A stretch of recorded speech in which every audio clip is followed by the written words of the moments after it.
Software dari konstitusi kita dan negara ini sekuler, artinya agama tidak boleh diucapkan menjadi doktrin, dalil, atau proposal politik.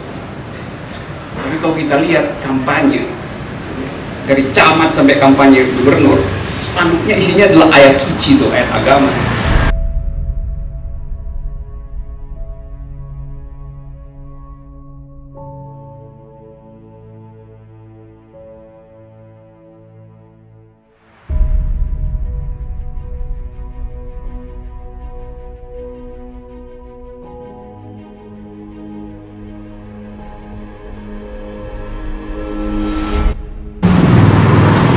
Lihat misalnya anggaran Departemen Agama itu sekarang 50 dan 60 triliun, gede banget. Bandingkan dengan perdagangan misalnya, kalau dibilang kita mesti percepat era perdagangan, itu 9 triliun apa? Departemen Agama dapat 60 triliun dari APBN, hasilnya adalah pertentangan antar umat beragama. Kalau kita logis, kita bilang departemen itu gagal untuk menghasilkan citizenship. Nah, buktinya yang bertengkar sekarang adalah soal agama. Nah, dia dapat APBN segitu besar, ngapain aja? Tapi orang masuk itu kan penting departemen itu. Apa pentingnya kalau menghasilkan yang segini, yang berkelahi atas dasar agama? Departemen Pendidikan Sri Mulyani marah-marah. Saya sudah taruh di situ 70 triliun. Hasilnya Indonesia juara 4 dari 70 negara di dalam ranking PISA, juara 4 dari bawah. Ngapain? Apa problemnya? Kemarin saya terangkan itu di forum antropologi. Saya bilang begini, anggaran itu tidak ada hubungan dengan kecerdasan. Mesir dulu separuh APBN-nya dipakai buat subsidi pendidikan, 50%, kita cuma 20%. Hasilnya nol. Tidak bertambah kecerdasan anak-anak Mesir selama 10 tahun. Akibatnya dievaluasi. Anggaran itu baru efektif kalau dia disalurkan ke dalam sistem yang sekuler, baru dia efektif. Jadi kalau anggaran itu diberikan pada sistem yang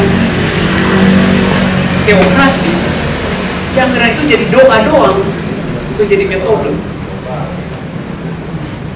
Jadi rezim nggak bisa lihat itu, dianggap bahwa kalau dia ditaruh uang di Departemen Agama, toleransi akan terjadi. Kalau ditaruh uang di Departemen Pendidikan dan Kebudayaan, kecerdasan agama itu nggak ada korelasi positif dalam soal itu. Memerlukan semacam metapolitik sebuah sistem. Pemimpin harus mengerti bahwa selama tidak ada investasi citizenship, selama itu anggaran hanya akan diserap ke dalam mekanisme fundamental.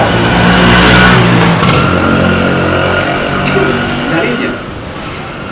Tapi sampai sekarang tak ada satu kalimat pun dari rejim untuk mengatakan bahwa negara ini bukan negara agama. Gak ada. Takut mengucapkan itu. Padahal dari awal negara ini tidak didesain untuk menghasilkan orang suci. Pasal 2 Ayat 2 pasal 1 konstitusi kita mengatakan negara berdasarkan kedaulatan rakyat, full stop, titik, nggak ada koma di situ. Jadi Tuhan tidak berdaulat di NKRI. Nggak ada yang mengatakan itu. Itu konstitusi bilang begitu. Jadi selalu ada pertimbangan oportunis di situ, bahwa demi statistik suara jangan sekali-sekali mengatakan negara ini sekuler. Padahal itu intinya sampai sekarang. Selama tidak mengucapkan itu, selama itu akan ada Monas lagi nanti Februari tanggal 11. Di daerah-daerah akan ada sweeping lagi. Karena bodoh melihat problem. Jadi softwarenya nggak mau dipasang, orang ganti-ganti hardware aja. Software dari konstitusi kita ada, negara ini sekuler, artinya agama tidak boleh diucapkan menjadi doktrin, dalil, atau proposal politik. Tapi kalau kita lihat kampanye dari camat sampai kampanye gubernur, spanduknya isinya adalah ayat suci, tuh ayat agama. Kristen pakai ayat Kristen, Islam pakai ayat Islam, segala macam. Jadi kita berkompetisi supaya kita masuk surga sebetulnya. Bukan kita berkompetisi untuk menaikkan IQ nasional kita. Itu yang terjadi.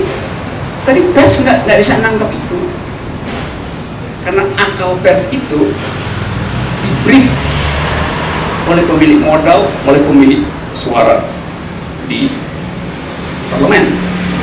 Siapa kita? Kita siapa? Siapa kita?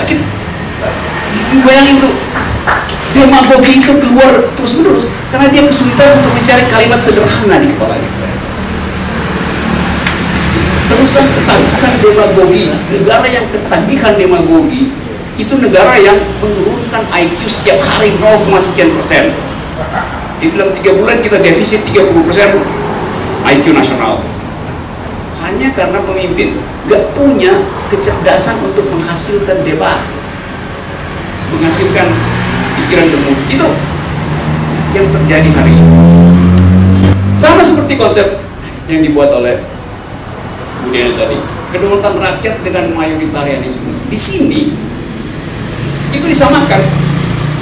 Rakyat berdaulat dihitungnya adalah hasil pemilu.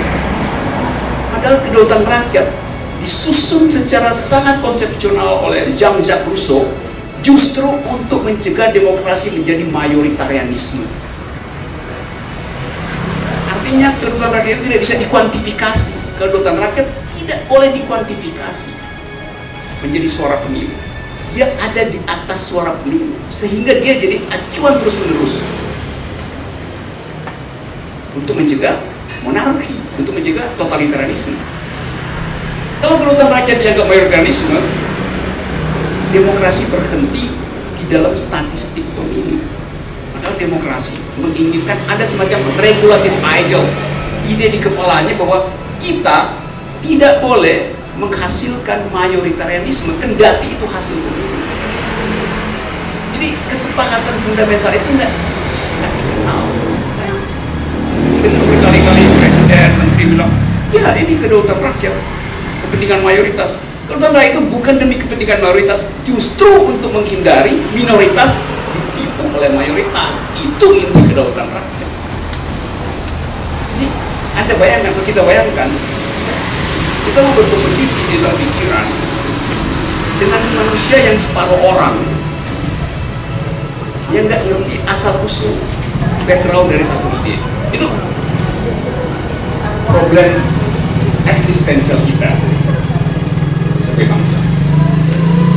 Ada soal lain, yaitu mereka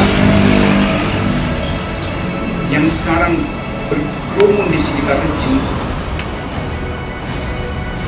sepertinya telah kehilangan kepercayaan diri, tetapi nggak mau keluar dari cara berpikir lama. Seolah-olah, saya kasih contoh cepat-cepat gitu.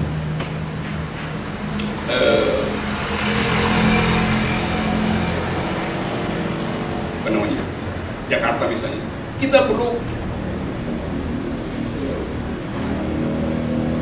pemimpin yang sudah paham menyelenggarakan birokrasi DKI. Jadi jangan pilih pemimpin yang belum paham. Kan dia menutup kompetisi kan? Itu artinya secara logis gubernur atau presiden dianggap aja seumur hidup, karena semakin lama dia berkuasa semakin dia paham. Jadi ada barrier to entry. Mestinya ada cara lain mengucapkan itu, tapi itu aja diulang-ulang.